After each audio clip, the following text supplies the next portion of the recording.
हम लोग बात करते हैं किसकी, फिनिशियल डेरिवेटिव की। ठीक है, हम लोग बात कर रहे हैं फिनिशियल डेरिवेटिव, तो जिसके हम लोग मॉड्यूल नंबर भी 2 पर है।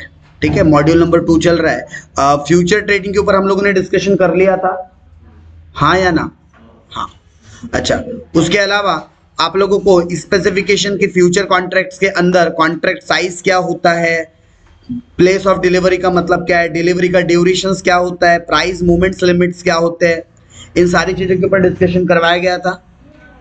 रिकॉग्नाइज स्टॉक एक्सचेंजेस, मतलब अगर आप लोगों को फ्यूचर ट्रेडिंग करना है तो आपको रिकॉग्नाइज स्टॉक एक्सचेंज पर अपना डीमेट अकाउंट्स क्या करना पड़ेगा, ओपन करवाना पड़ेगा। मतलब आपको किसी ना किसी ब्रोकर के साथ अकाउंट्स मेंटेन करना पड़ेगा, बराबर, ये पॉइंट भी क्लियर है। उसके अलावा आपको ऑर्डर प्लेस करने पड़ेंगे, सिर्फ रजिस्टर्ड करने से कुछ नहीं होगा, फ्यूचर ट्रेड्स लेने के लिए आपको ऑर्डर्स भी प्लेस करने पड़ते हैं। ये भी देखा था प्लेसिंग एन ऑर्डर, ये सब प्रोसीजर्स है। अभी जो हम बात कर रहे हैं ना, this all are the process of किसके, फ्यूचर ट्रेडिंग्स के। ठीक है, प्रोसेस है कि फ्यूचर ट्रेडिंग करना तो पहले आपको आपका डीमेट अकाउंट होना चाहिए, फिर उस डीमेट अकाउंट में आपने ऑर्डर प्लेस करना चाहिए। फिर हमने टाइप्स ऑफ ऑर्डर देखा था, मार्केट ऑर्डर, जहां पर आप लोग ऑर्डर कैसे प्लेस करते हो, जो भी मार्केट में भाव चल रहा है उस पर, ये इमीडिएटली क्या हो जाता है, एग्जीक्यूट हो जाता है, तुरंत जैसे ऑर्डर लगाओ पल भर में ये एग्जीक्यूट हो जाता है। ओके, लिमिट्स ऑर्डर, मतलब जहां पर आप क्या सेट करते हो, प्राइस की एक लिमिट सेट करते हो और टाइम ड्यूरेशन भी सेट करते हो कि वो ऑर्डर उसी दिन एग्जीक्यूट हो गया, या फिर अगर उस दिन नहीं हुआ तो क्या अगले दिन कैरी फॉरवर्ड होना चाहिए वो ऑर्डर। तो इस टाइप के भी, तो हाँ, लिमिट आप डे का भी लगाते हो, और जैसे आप डे वैलिडिटी रख रहे हो मतलब उसी दिन के लिए ऑर्डर वैलिडिटी, लेकिन आप आईओसी अगर आप ऑर्डर्स लगा रहे हो तो नेक्स्ट डे भी कैरी फॉरवर्ड होता है। स्टॉप ऑर्डर, जहां पर आप लोगों को कोई एक स्पेसिफिक प्राइस लेवल पर लाकर चीजों को क्या कर देना है, रोक देना है, तो आप क्या लगाते हो उस सिचुएशन में, यस। और हमेशा याद रखना है, स्टॉप ऑर्डर आपका less than the market price at the time of the placing order, जो मार्केट प्राइस चल रहा है उससे कम होना चाहिए आपका क्या चीज, स्टॉप ऑर्डर। अच्छा, स्टॉप लिमिट ऑर्डर, मतलब ये आपको किस तरीके की फैसिलिटीज दे रहा है, कवर, सीओ भी बोलता है इसको, कवर ऑर्डर भी बोलते हैं इसको, ये आप लोगों को एक कवरेज दे देता है, कवर ऑर्डर बोलते हैं इसको, CO, cover order. Yes, kind of stop loss ही होता है, बट इसमें आप क्या करते हो, एक रेंज, दो अलग अलग रेंज आप सेट कर देते हो, जहां पर आप अपनी एक लिमिट की कितने में बिकना चाहिए वो भी सेट कर देते हो, मेरा इतने प्राइस पर गया तो एग्जीक्यूट होना चाहिए, और अगर उतने पर नहीं गया, किसी एक स्पेसिफिक प्राइस पर आ गया तो वहां पर स्टॉप, मतलब वहां पर ऑटोमेटिक एग्जीक्यूट, यानी आप दो लेवल बता देते हो। जैसे फॉर एग्जांपल कोई सिक्योरिटी है 250 रुपए की चल रही है, मैं चाहता हूं कि जब इसका भाव 270 हो तो बिक जाए, तो मैंने इसके सेलिंग ऑर्डर लगाया, क्या लगाया मैंने, सेल ऑर्डर, लेकिन सेल ऑर्डर में मैंने लिमिट क्या सेट कर दिया, 270 रुपए की, जब इसका भाव 270 जाएगा तो बिक जाना चाहिए, लिमिट सेट कर दिया मैंने। लेकिन मेरे को डर है कि नीचे आ गया तो मैंने स्टॉप लिमिट भी लगा दिया कि अगर ये नीचे 240 आया तो एग्जीक्यूट हो जाना चाहिए, तो अगर ये ऊपर 270 पे गया तो सेल हो जाएगा, या फिर नीचे 240 पर आया तो सेल हो जाएगा। इसको कवर ऑर्डर क्यों बोलते हैं, क्योंकि ये कवरेज देता है, ऊपर जोन पर भी और नीचे जोन पर भी, कवर जो पैक कर देता है चीजों को उसी को बोलते हैं। तो इसने आपके ऑर्डर को पैक कर दिया दोनों साइड से, आपका ये भाव चल रहा है, इधर गया तो एग्जीक्यूट हो जाएगा, इधर गया तो भी एग्जीक्यूट हो जाएगा, तो इसीलिए इस ऑर्डर को क्या ऑर्डर कहा जाता है, कवर ऑर्डर भी कहा जाता है, समझ में है। अच्छा, प्राइस लिमिट थी, तो प्राइस लिमिट्स का मतलब ही क्या होता है, जहां पर आप प्राइस सेट करते हो, ठीक है, डेली बेसिस पर बोलो या फिर एक इंटरवल्स, जैसे आप लोगों को कौन से प्राइस पर डील करना है। मार्जिन्स अकाउंट्स की बात हुई थी, margins in the future trade, ठीक है, तो आप लोगों को याद रखना, जब भी फ्यूचर ट्रेड लेना होगा आपको 3 मार्जिन मेंटेन कर, 2 मार्जिन मिनिमम मेंटेन करनी पड़ती है, एक तो इनिशियल मार्जिन लगता है और एक मेंटेनेंस मार्जिन लगता है, और फिर उस तीसरा जब मेंटेनेंस मार्जिन आ जाए तो फिर कॉल मार्जिन लगता है, तो शायद नीचे में कॉल मार्जिन भी देना चाहिए, वेरिएशन मार्जिन के नाम से दिया है। इस वेरिएशन मार्जिन को आप क्या भी बोल सकते हो, कॉल मार्जिन।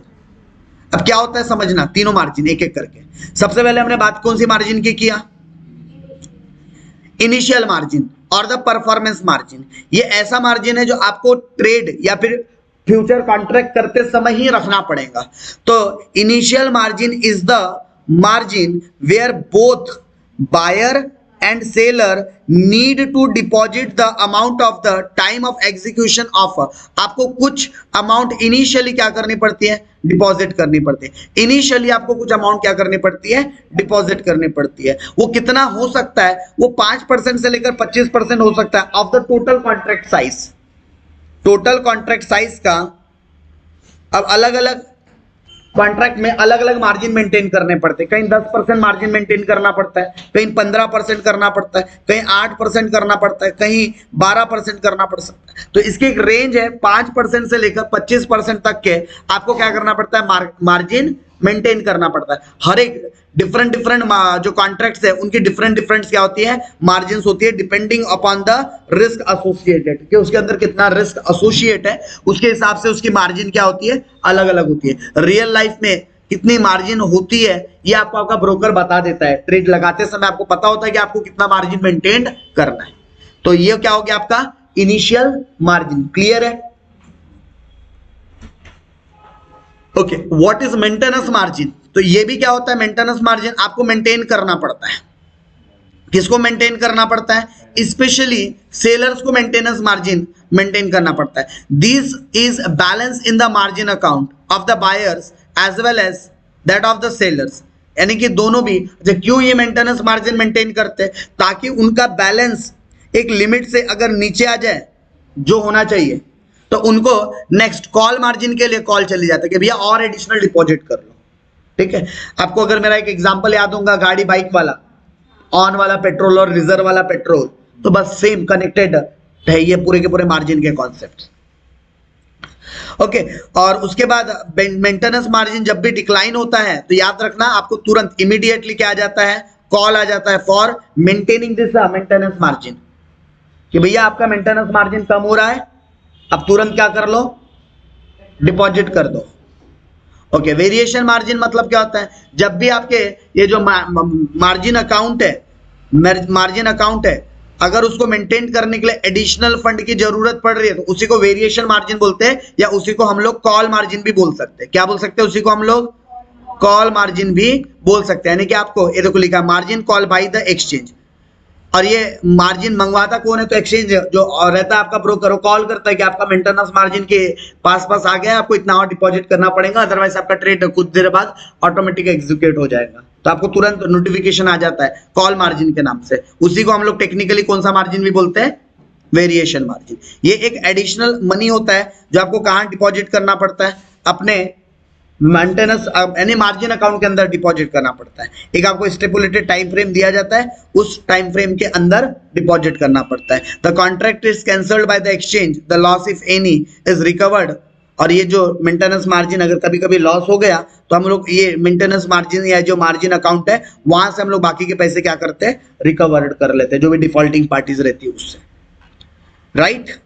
उसके अलावा marked to market, MTM, marked to market पढ़ा है क्या कभी? मार्क टू मार्केट का मतलब यहां पर डेली बेसिस पर सेटलमेंट होता है क्या? बस मार्क टू मार्केट में दो बातें याद रखना, डेली बेसिस पर क्या होता है? सेटलमेंट होता है। और अगर डेली नहीं भी हो रहा है तो एक पीरियोडिकली होगा, या तो डेली होगा, और अगर डेली नहीं हो रहा है तो एक रेगुलर इंटरवल में सेटलमेंट होगा। शायद वीक में सेटलमेंट होते जाएगा, या मंथ में सेटलमेंट होते जाएगा। ऐसा क्या चीज?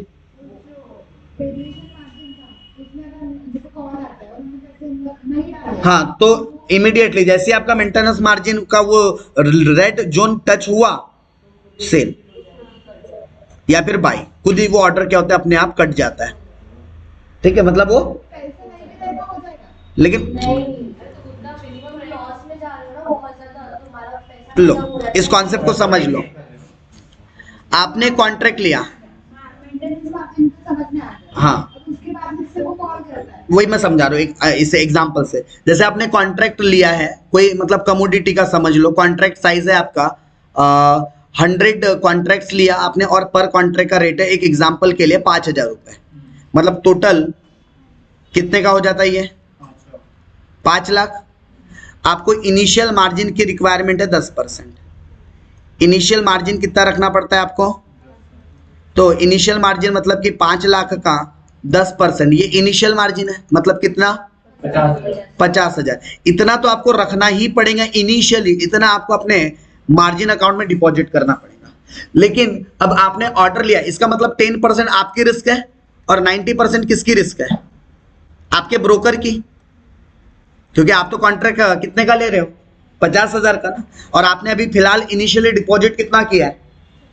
50,000। 5 लाख का टोटल कॉन्ट्रैक्ट था, 10% मतलब कि 50,000 डिपॉजिट कर रहे हो, मतलब 4.5 लाख का आपको एक क्रेडिट प्रोवाइड कर रहा है कि आपका ब्रोकर, बराबर। अच्छा, फिर आपका ब्रोकर बोलता है कि देखो अब हो सकता है ना इसकी वैल्यू 5.5 लाख से नीचे भी जा सकती है, तो 5.5 लाख से अगर नीचे जा रही है तो आपका इनिशियल मार्जिन खर्च होते चलेगा कहां तक के? 4.5 लाख तक के। यानी कि 4.5 लाख तक के अगर आप मेंटेनेंस मार्जिन मेंटेन नहीं करते, एक एग्जांपल दे रहा हूं कि अगर आप मेंटेनेंस मार्जिन मेंटेन नहीं करते तो जैसे ही भाव 4.5 टच होगा ऑटोमेटिक आपका कॉन्ट्रैक्ट क्या हो जाएगा? और 4.5 भी नहीं, इसमें उन लोग अपने ब्रोकरेज वगैरह भी तो वसूल करते हैं, तो जैसे ही भाव 4,52,500 गया, मतलब समझ लो 2,500 उनके खर्चे। तो यानी कि ये जो पूरे 50,000 है, जैसे ही 4,52,250 या फिर 500 भाव पहुंचा, वो ऑटोमेटिकली अगर आपने बाई करके रखा होगा तो सेल कर देगा, क्योंकि अभी आपके पास मेंटेनेंस करने के लिए कुछ नहीं है। ठीक है, अभी मैं मान के चल रहा हूं मेंटेनेंस वाला कॉन्सेप्ट ही नहीं है, कॉल मार्जिन वाला कॉन्सेप्ट ही नहीं है। अब होगा क्या इसका सेटलमेंट? तो 5 लाख की चीज थी जिसमें आपके 50,000 लगे थे, सामने वाले के 4.5 लाख लगे थे। अब भाव जैसी 4,52,500 पहुंचा तो उसने क्या कर दिया? सेल। तो सेल कर दिया तो आपको इतने पैसे मिल गए, लेकिन नुकसान हो गया कितने का? 47,500 का, इतने का नुकसान हो गया। और ये 2,500 उसने अपने ब्रोकरेज के जोड़ दिया, तो अल्टीमेटली आपके पूरे 50,000 क्या हो गए? माइनस। ठीक है, तो आपका फंड हो गया यहां पर 0। ये तो अपने जो आपका ब्रोकर है वो अपने 4.5 लाख रुपए वसूल कर लेगा और 2.5 लाख काय के वसूल, ये साढ़े जो अपने पास जो अमाउंट मिला ना 4,52,500, तो इसमें से 4.5 वो अपने काय के रख लेगा जो उसने आपको प्रोवाइड किया था एज अ फंड, और 2,500 वो अपने मेंटेनेंस के जो खर्चे है, एक्सपेंसेस है, वो रिकवर कर लेगा। तो ये पूरा 4,52,500 कौन रखेगा? आपका ब्रोकर। आपको क्या मिला? 0। चलो अब बात करते हैं मेंटेनेंस मार्जिन की। इनिशियल तो रखा ही रखा हूं, लेकिन साथ में मैं अपने मेंटेनेंस मार्जिन मैं 25,000 तक का और एडिशनल लॉस बियर करने के लिए तैयार हूं, तो मैंने 25,000 रुपए अपने मेंटेनेंस मार्जिन में जोड़ दिए। यानी अब क्या हो रहा है? अब हिसाब कैसे बन रहा है? अब हिसाब ऐसे बन रहा है कि 5 लाख का भाव था, मेरा 50,000 लगा है, सामने वाले का 4.5 लाख लगा है। अगर मान लो अब भाव 4,40,000 आएगा तो मेरा ये तो ऑलरेडी क्या हो चुका है? एग्जॉस्ट हो चुका है। और मैं उल्टा 10,000, अभी मैं मेंटेनेंस उसके एक्सपेंसेस की बात नहीं कर रहा हूं फिलहाल, उसका जो ब्रोकरेज वगैरह, यानी कि अब मेरा मेंटेनेंस मार्जिन यूज होना शुरू हो चुका है। क्या होना शुरू हो गया है? ये 50,000 पूरा ही खत्म हो गया। मेंटेनेंस मार्जिन में कितने थे? 25, तो उसमें से 10 यूज हो गया। जैसे ही मेरा मेंटेनेंस मार्जिन टच होना शुरू हो जाता है, यानी जैसे ही भाव 4.5 लाख के नीचे जाता है, अगर 4.5 लाख के नीचे गिरकर, क्योंकि यहां तक तो उसको दिक्कत नहीं थी क्योंकि आपका पूरा का पूरा मेन इनिशियल मार्जिन यूज हो जा रहा है और उसके खर्चे काटने के लिए मेंटेनेंस मार्जिन भी अवेलेबल थी। जैसे ही भाव 4,40,000 पहुंचा, तुरंत आपका ब्रोकर कॉल करेगा, आपका एक्सचेंज आपको कॉल करेगा कि आपका जो इनिशियल मार्जिन है पूरा खत्म हो चुका है, आपका मेंटेनेंस मार्जिन यूज हो रहा है और आप जल्दी से जल्दी पैसे और डिपॉजिट कर दो। अगर गलती से ऐसा हुआ कि ये 25,000 भी पूरे अगर कम हो गए, मतलब आपका ये गिरते गिरते भाव 4,25,000 पर अगर आ गया, तो ऑटोमेटिक आपका ट्रेड एग्जीक्यूट होगा। तो आपको कॉल मार्जिन कहां आ जाती है? कॉल कहां पर आ जाता है? जैसे ये भाव 4.5 के नीचे आएगा, जैसे आपका मार्जिन मेंटेनेंस मार्जिन यूज होना शुरू होता है, इमीडिएटली आपको कॉल मार्जिन के लिए कॉल आ जाता है। यानी जैसे ही आपका 10,000 हुआ, बोलते तुरंत आप 10,000 के ऊपर अमाउंट डिपॉजिट करो, क्योंकि मेंटेनेंस मार्जिन आपका यूज नहीं होना चाहिए। वो इमरजेंसी के लिए कि अगर आपको फंड नहीं है तो आप एक इतने तक का, क्योंकि सडनली एकदम से भाव गिर गया तो थोड़ा सा आपके पास गैप रहना चाहिए ना। एकदम से सडनली भाव गिर गया तो कुछ आपके पास उतना रिसोर्सेज जमा रहना चाहिए, नहीं तो जैसे ही भाव नीचे तुरंत थोड़ी देर के लिए गया, तुरंत आपका ट्रेड एग्जीक्यूट हो जाएगा। इसलिए आपको सेफर साइड रहने के लिए मेंटेनेंस मार्जिन को मेंटेन करवाया जाता है। सेम एग्जांपल मैंने दिया था किसका? जैसे कि आप गाड़ी में पेट्रोल डलवाते हो, ये ऑन में चल रहा है आपका पेट्रोल, अभी जैसी गाड़ी में रिजर्व लगा, मतलब कि आपका मेंटेनेंस मार्जिन शुरू। हम तुरंत पहले क्या खोजते हैं? पेट्रोल पंप कहां है? जो लोगों के ऑन में गाड़ी चलाने की आदत है, बाकी जिसकी आदत नहीं उसको तो मालूम है चलेगी ना और 50-60 किलोमीटर चलने दो रिजर्व में, है ना, बिल्कुल डेडलाइन तक के वेट करेंगे। लेकिन जिनकी हैबिट ही है कि हमको रिस्क नहीं लेना है, तो जैसे ऑन में हुआ तो मेंटेनेंस मार्जिन यूज करना शुरू करते हैं, और जैसे ही वो पेट्रोल पंप मिल जाएगा, मतलब कि कॉल आ जाएगा, इमीडिएटली वो क्या कर लेंगे, रिफिल करवा लेंगे पेट्रोल। और वैसे हमारे बिजनेस के अंदर डिपॉजिट कर देंगे अमाउंट। ये 10,000 तो करेंगे ही करेंगे, साथ में उनको अगर कुछ एडिशनल और करना है इनिशियल मार्जिन, क्योंकि इनिशियल मार्जिन खत्म हो चुका है ना पूरा, तो वापस इनिशियल मार्जिन के लिए 50,000 वापस फर्दर क्या कर सकते हैं, चाहे तो डिपॉजिट, क्योंकि ऑन वाला पूरा पेट्रोल खत्म हो गया तो फिर से टैंक फुल करवाना पड़ेगा, तो उतना पेट्रोल फिर से डालना पड़ेगा। या चलो टैंक फुल नहीं करवाना है, आधी टैंक रखना है, तो कम से कम आपको 10 तो करना ही पड़ेगा, साथ में इधर एडिशनल और 25 करना पड़ेगा, मतलब 35,000 तो भी आपको और डिपॉजिट करना पड़ेगा। तो आपको इनिशियल मार्जिन के और कितने डिपॉजिट करना है, it's totally depends on you, कि आप और कितने रिस्क आपकी बियरिंग कैपेसिटी है उस हिसाब से। समझ में अभी पूरा सीन, पूरा सिनारियो क्लियर है पक्का सभी को? चलो यहां एक क्या दिया हुआ है आपको, हाँ एक आपको दिया है यहां पर एग्जाम्पल। क्या दिया यहां पर आपका example, investor entered into a short future contract to sell the August gold for 550 grams। क्या बोल रहा है, आप future contract, short future contract करना चाह रहे हो, एक इन्वेस्टर है और ये कौन से contract to sell August gold, अगस्त महीने के लिए आप कॉन्ट्रैक्ट करना चाह रहे हो, एक गोल्ड का कॉन्ट्रैक्ट है, 500 रुपए 520 रुपए पर ग्राम गोल्ड का रेट है। 1 ग्राम गोल्ड का रेट कितना है, 520, XYZ एक्सचेंज से। The size of the contract is 10 kg, 10 kg का कॉन्ट्रैक्ट है। अच्छा 1 kg में कितने ग्राम, 1 kg में कितने ग्राम, 1000। 1 kg में कितने ग्राम, 1000, तो 10 kg में कितने ग्राम, 10,000 आएगा, 10 kg तो 1000, हाँ 10,000 ग्राम। यानी कि अगर मैं, क्योंकि मुझे प्राइस ग्राम में दिए ना, इसलिए मैंने अपने कॉन्ट्रैक्ट को पहले काय में कन्वर्ट कर दिया, ग्राम में, और 1 ग्राम का प्राइस 520 रुपए है, तो 10,000 ग्राम का भाव कितना होना चाहिए, 10,000 ही था ना, हाँ 10,000 ग्राम का भाव कितना होना चाहिए, 520 कितना, 52 लाख। चलो ये हो गया आपका क्या, total contract price, total contract price. आगे और पढ़ते हैं, इनिशियल मार्जिन कितना रखना है, 5 लाख। इनिशियल मार्जिन कितना मेंटेन करना है आपको, 5 लाख इनिशियल मार्जिन, और मेंटेनेंस मार्जिन कितना रखना है, 3 लाख, मतलब 5 और 3 8 लाख कहीं ना कहीं आपको मेंटेन रखना है। ठीक है, कितना मेंटेन रखना है, 5 और 3 8 lakh. What change in the future price will lead to a margin call, ऐसे कौन से प्राइस पर आपका ये कॉन्ट्रैक्ट आएगा कि आपको किसका कॉल आ जाएगा, मार्जिन कॉल का कॉल आ जाएगा। What happen if you did not get the margin call, अगर आपको मार्जिन कॉल नहीं मिला या आपने डिपॉजिट नहीं किया तब क्या होगा। ठीक है, आपको दोनों सीन का जवाब देना है। चलो तो अगर मैं बात करूं, कहां गया क्वेश्चन में क्या क्या इंफॉर्मेशन दी है आपको, पहले कॉन्ट्रैक्ट साइज पता है, क्या है हमारा कॉन्ट्रैक्ट साइज यहाँ पर 10 kg, एंड अगर मैं 10 kg को कन्वर्ट करूं ग्राम में तो इसको मैं 10,000 ग्राम बोल सकता हूं। एंड जो कॉन्ट्रैक्ट प्राइस था, कॉन्ट्रैक्ट प्राइस था 520 रुपए प्रति ग्राम, तो टोटल कॉन्ट्रैक्ट प्राइस कितना हो जाएगा आपका,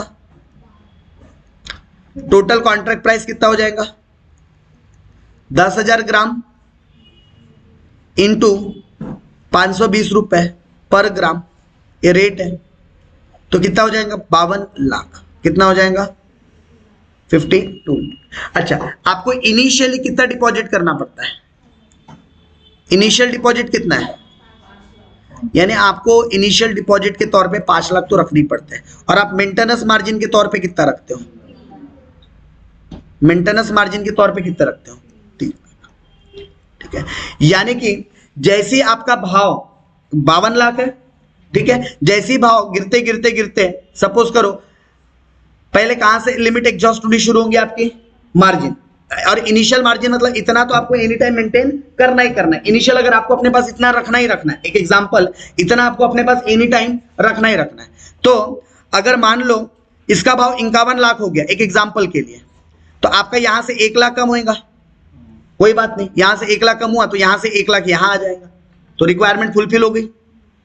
अगर यहां से 1 लाख यूज हो भी गया तो इस 3 लाख में से 1 लाख इधर आ गया, फिर ये रिफिल हो गया आपका इनिशियल मार्जिन।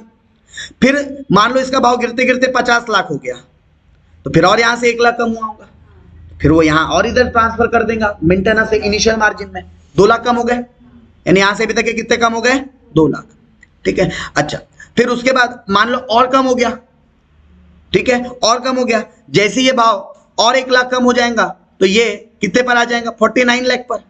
अब आपका मेंटेनेंस मार्जिन क्या हो चुका है, 0, यानी कि ये 0 होने के पहले आपको कॉल आ जाता है, क्योंकि अगर अब भाव गिरा तो अब आपका इनिशियल मार्जिन यूज होना शुरू हो जाएगा, तो यहां पर आपको कौन सा कॉल मिल जाएगा,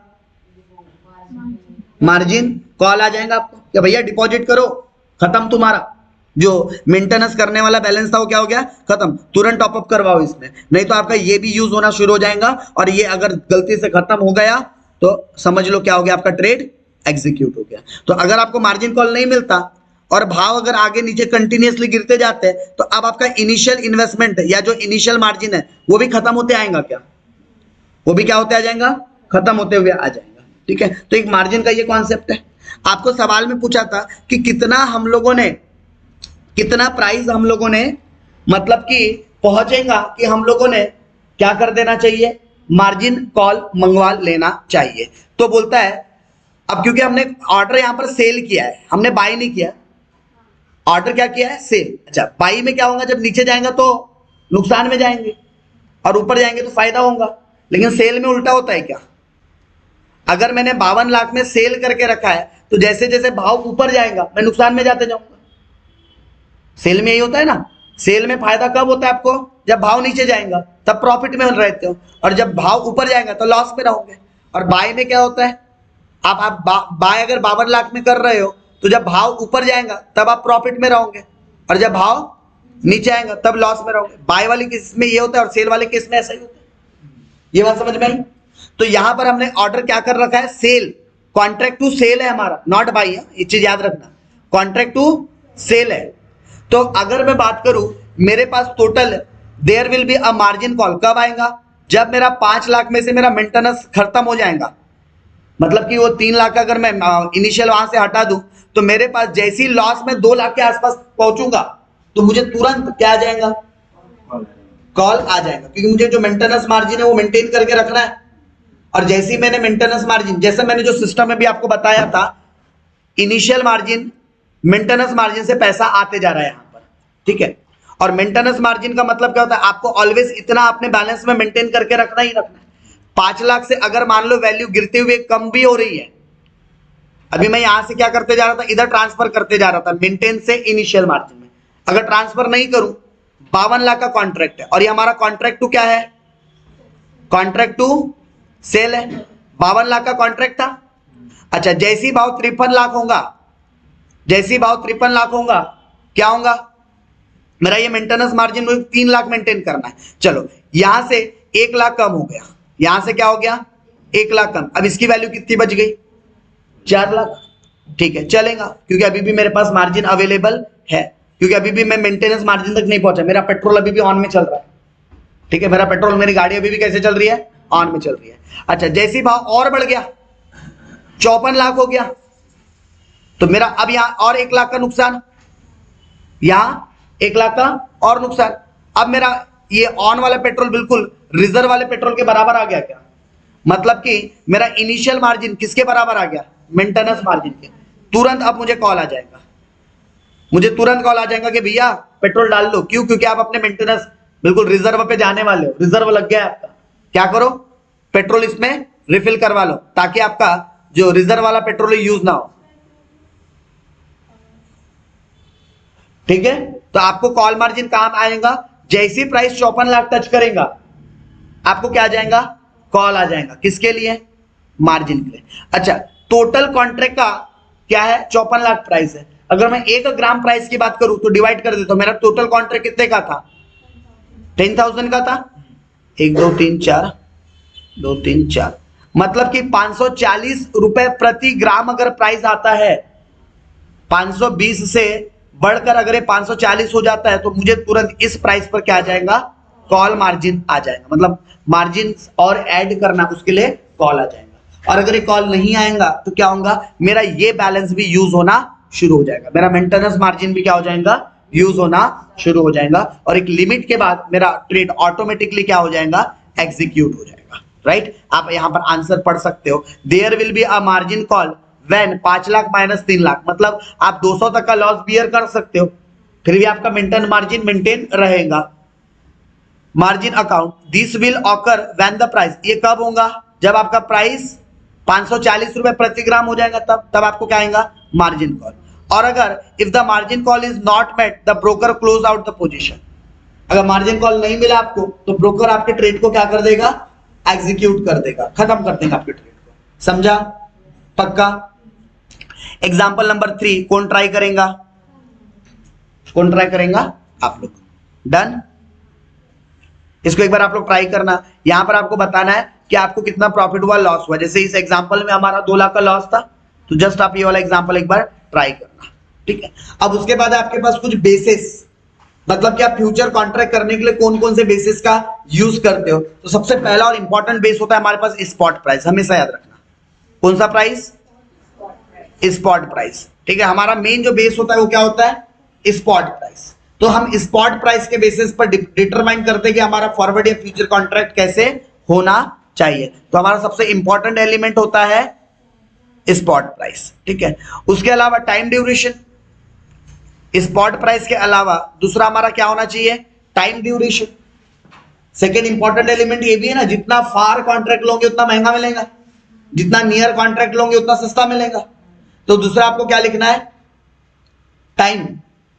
तो पहला आपका इंपॉर्टेंट फैक्टर कौन सा था, स्पॉट प्राइस, दूसरा क्या है आपके पास, टाइम, ठीक है। फिर उसके अलावा आपको ये दो चीजें देखने के बाद फिर बाद में आप लोगों को वो cost of carry and all जो फैक्टर्स है वो डिटरमाइन चीजें होती है। तो यहां पर आपको मेनली दो चीजों के ऊपर फोकस करवाया गया है, एक टाइम और दूसरा प्राइस, मतलब स्पॉट प्राइस, मार्केट प्राइस, उसके ऊपर। ओके, उसके बाद अब इनका क्लियरिंग कैसे होता है, जितने भी हमारे फ्यूचर कॉन्ट्रैक्ट्स होते हैं उनका क्लियरिंग कैसे होता है। तो उनकी क्लियरिंग प्रोसेस कुछ इस तरीके से होती है, ये है बायर और ये है सेलर। ना बायर सेलर को जानता, ना सेलर बायर को जानता। दोनों ने ऑर्डर कहां लगाए हैं, एक एक्सचेंज में। दोनों ने ऑर्डर कहां दिए हैं, एक एक्सचेंज में। बायर ने भी ऑर्डर कहां लगाया है और सेलर ने भी ऑर्डर कहां लगाया है, ठीक है, ऐसा ही हुआ है। अब दोनों का ऑर्डर यहां पर मैच होता है।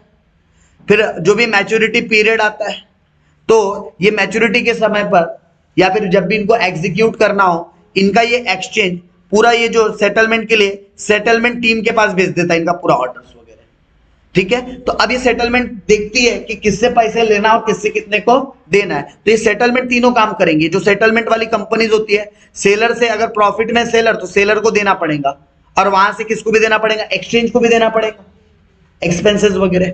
और ये सब पे कौन करेगा, बायर। या सपोज करो बायर प्रॉफिट में है, बायर प्रॉफिट में, तो सेलर पे करेगा, बायर के लिए भी और एक्सचेंज को जो ब्रोकर्स कमीशन जा रहा है वो भी, और बायर से भी थोड़ा बहुत काटा जाता है उसको अमाउंट पेड करने से पहले। तो ये प्रोसेस कौन करेंगे, एक सेटलमेंट्स की टीम करेगी, राइट। तो सेटलमेंट कैसे होता है, क्लियर है, ओके। अब यहाँ डायग्राम नहीं बना है, but if you want you can make a diagram, ठीक है। आप एक डायग्राम बना सकते हो। कैसे बनेगा, एक बायर आ जाएगा, एक सेलर आ जाएगा, एक एक्सचेंज आ जाएगा, और एक और एंटिटी आ जाएगी जिसको आप क्लियरिंग एंटिटी बोलोगे। अब क्या होगा, पहले पूरे ऑर्डर कहां लगे, आप ऑर्डर लगाओगे कहां, एक्सचेंज के पास। ऑर्डर कहां लगेंगे, एक्सचेंज के पास। और फिर एक्सचेंज ये किसको भेजेगा, क्लियरिंग सेटलमेंट डिपार्टमेंट को। फिर क्लियरिंग सेटलमेंट डिपार्टमेंट क्या करेंगे, ये अमाउंट भेज देंगे, जो भी सेलर को भेजना या जो भी बायर को भेजना, या फिर जो भी क्लियरिंग एक्सचेंजेस को जो भी उनका ब्रोकरेज कमीशन लगता है वो भेजना। ये जिम्मेदारी किसकी होती है, क्लियरिंग या सेटलमेंट हाउसेस की होती है। तो यहाँ दिया हुआ है यहाँ पर, ठीक है। तो आप ये डायग्राम्स वगैरह मेंशन कर सकते हो। क्लियरिंग हाउस के अंदर क्या होता है, क्लियर होता है पहले हिसाब, कौन कितने प्रॉफिट में है, कौन कितने नुकसान में, पहले ये चीज सेटल्ड होती है। और उसके बाद फिर सेटलमेंट डिपार्टमेंट क्या करता है, या तो एमटीएम बेसिस पर सेटल्ड करता है या तो फाइनल कैश में सेटलमेंट करता है, राइट। तो ये वाली चीज हम एक बार रीड कर सकते हैं। तो ये सेटलमेंट्स वाला आप एक बार रीड करके आओगे क्या? ठीक है, तो सेटलमेंट एंड जो टाइप्स ऑफ सेटलमेंट्स है, देखो सेटलमेंट्स हमारा एक तो मार्क टू मार्क बेसिस पर होता है जिसको हम लोग एमटीएम बोलते हैं, जो डेली बेसिस पर सेटलमेंट होता है। डेली बेसिस पे प्रॉफिट का फ्लक्चुएशन देखा जाएगा, डेली चेक किया जाएगा आज प्रॉफिट में रहे लॉस में रहे, और जितना आपका वो मेंटेनेंस मार्जिन या मार्जिन अकाउंट के अंदर जितना भी प्रॉफिट लॉस है वो डेली बेसिस पे या तो बढ़ेगा या तो घटेगा, या तो बढ़ेगा या तो घटेगा। शायद हम लोगों ने इसके पहले इसका एक एग्जांपल भी बनाकर देखा था। और फाइनल सेटलमेंट होता है मैच्योरिटी डेट पर जो सेटलमेंट करना है। इस बीच में क्या हो रहा है कोई फर्क नहीं पड़ता, सीधा फाइनल डे पे चेक करेंगे परचेस प्राइस या सेल प्राइस या सेल प्राइस या परचेस प्राइस में कितना फ्लक्चुएशन आया एंड तो फाइनल सेटलमेंट करेंगे। यस, वहां पर मैच्योरिटी पर सेटलमेंट्स होते हैं। चलो डिलीवरी वाला ऑप्शंस से हम लोग ये रीड कर सकते हो। डिलीवरी वाला ऑप्शन मतलब जैसे मैच्योरिटी के समय पर देखो, अगर आपने कमोडिटी में फ्यूचर कॉन्ट्रैक्ट कर रखा है तो आपके पास दो ऑप्शन होंगे, या तो आप गैप अमाउंट को क्या कर लो कैश में सेटल करवा लो, जैसे आप फायदे में हो। जैसे मान लो अभी मैंने गोल्ड का एक अपन एग्जांपल देख रहे थे, सपोज करो मैंने गोल्ड सेल किया 52 लाख में, कल चल के उसका भाव 45 लाख हो जाता तो मैं तो 7 लाख के फायदे में होता ना। तो मेरे पास दो फायदा है, या तो भैया तू 45 लाख के भाव से चल मेरे को गोल्ड ला के दे दे, पहला तरीका तो ये, ठीक है। और दूसरा तरीका, सॉरी लाके मत दे दे, 52 लाख रुपए मुझे दे दे, मैं तेरे को आज 45 लाख का गोल्ड दे दूंगा, 7 लाख यहाँ भी मेरे बच रहे, मार्केट से 45, मैं सेलर था ना उस एग्जांपल में, तो मैंने तो 52 लाख में ऑलरेडी सेल करके रखा था, तो मेरे पास नहीं है ये ऑप्शन, एक्चुअली बायर के पास होता है, ठीक है, कि मैं तेरे को 45 लाख में खरीद के दे दूंगा और तेरे को मेरे को 52 लाख रुपए देने पड़ेंगे। ये हो गया एक्चुअल डिलीवरी, ठीक है। या फिर ऐसा नहीं कर रहा है तो चुपचाप ऊपर के 7 लाख दे दे मेरे को, कोई डिलीवरी वाला झंझट ही नहीं। और यही सेम बायर के साथ होता, अगर सपोज बायर फायदे में होता, मैंने 52 लाख में सपोज तो खरीदा होता और भाव 60 लाख पहुंच जाता तो मैं फायदे में हूं, तो मैं क्या बोलता भैया एक काम कर डिलीवरी लाके दे, तो सेलर को तो मजबूरी में 60 लाख में खरीद के उसको देना ही पड़ता और 52 लाख को बायर पेमेंट कर देता। या फिर दूसरा ऑप्शन था, ये डिलीवरी वाला ऑप्शन हो गया, या फिर दूसरा ऑप्शन है काम कर 8 लाख की कैश में दे दे ऊपर से। तो आप फाइनल सेटलमेंट या तो एक्चुअल डिलीवरी के रूप में कर सकते हो, या तो फिर कि जो डिफरेंस अमाउंट है वो कैश में सेटल्ड कर सकते हो, ठीक है। तो डिलीवरी ऑप्शन एक बार आप लोगों ने रीड करना है, उसके बाद एंड कैश सेटलमेंट जो भी बताया, या तो डिलीवरी में करो या तो कैश में करो, जस्ट एक बार रीड करना है चीजों को। फिर यहां से हम लोग कल गो थ्रू करें स्ट्रैटेजीज। अभी हेजिंग स्ट्रैटेजीज, ये सब स्ट्रैटेजीज ऐसी है जो रियल लाइफ के अंदर ट्रेडर्स लोग यूज करते हैं, ठीक है। एग्जाम ओरिएंटेड देखा जाए तो सिर्फ वही है आप लोगों को, क्योंकि आप रियल ट्रेडर्स हो नहीं और आप लोगों ने कभी एक्चुअल में ट्रेडिंग किया नहीं है, तो शायद उतने जल्दी आप इस स्ट्रैटेजीज को कनेक्ट नहीं कर पाओ, बट मेरी कोशिश होगी कि आप किसको कनेक्ट कर सको, ये जो एग्जांपल्स है एग्जाम ओरिएंटेड को भी कनेक्ट कर सको, ठीक है। जैसे हेजिंग स्ट्रैटेजीज में हम लोग बेसिकली मैं पहले भी बात कर चुका हूँ, हेजिंग स्ट्रैटेजीज में हम लोग क्या करते हैं, हेज करते हैं, मतलब एक डिलीवरीज के अगेंस्ट हम या तो उसका कुछ अंडरलाइंग एसेट्स एक्वायर्ड कर लेंगे, या तो फिर हम दूसरे तरीके से भी हेजिंग करते हैं जिसको हम एवरेजिंग भी बोलते हैं, वो भी एक हेजिंग करने का तरीका होता है, हेज करने का, ठीक है। उसके अलावा आर्बिट्रेज की भी बात किए थे हम लोगों ने कि बहुत सारे लोग तो सिर्फ आर्बिट्रेज करके क्या करते हैं, मतलब एक एग्जिस्टिंग मार्केट से खरीद के दूसरे एग्जिस्टिंग मार्केट में सेम प्रोडक्ट बेच देते हैं। तो ये भी आप लोग क्या करते हो, अपने फ्यूचर कॉन्ट्रैक्ट्स को एक मिटिगेट करने के लिए, लॉस को मिटिगेट करने के लिए आप स्ट्रैटेजीज का यूज करोगे। एंड स्पेक्युलेटिव, कई लोग तो सिर्फ खरीदना बेचने वाला भी काम आज खरीदे कल बेच दिए, वो भी एक स्ट्रैटेजीज होती है मार्केट के अंदर, जिसके ऊपर इन थोरोली इन डेप्थ बात हम लोग कब करेंगे, कल। और मेरे ख्याल से ये यूनिट फिर हमारा कल में हो जाना चाहिए खत्म, ये वाला यूनिट मॉड्यूल 2, ठीक है। और फिर उसके बाद मॉड्यूल 3 जो कि पूरा का पूरा ऑप्शन ट्रेडिंग से रिलेटेड, तो उसकी बात करेंगे। यहाँ मैं आप लोगों को हेज रेशियो करके एक टॉपिक आएगा, बस उससे रिलेटेड है, आप लोगों को आउट ऑफ द मतलब टॉपिक जाके बात करूंगा, अदरवाइज कल में ये वाला हमारा क्या हो जाएगा टॉपिक फिनिश। तो आज की क्लास को हम यहीं पर क्या कर देते हैं, फिनिश।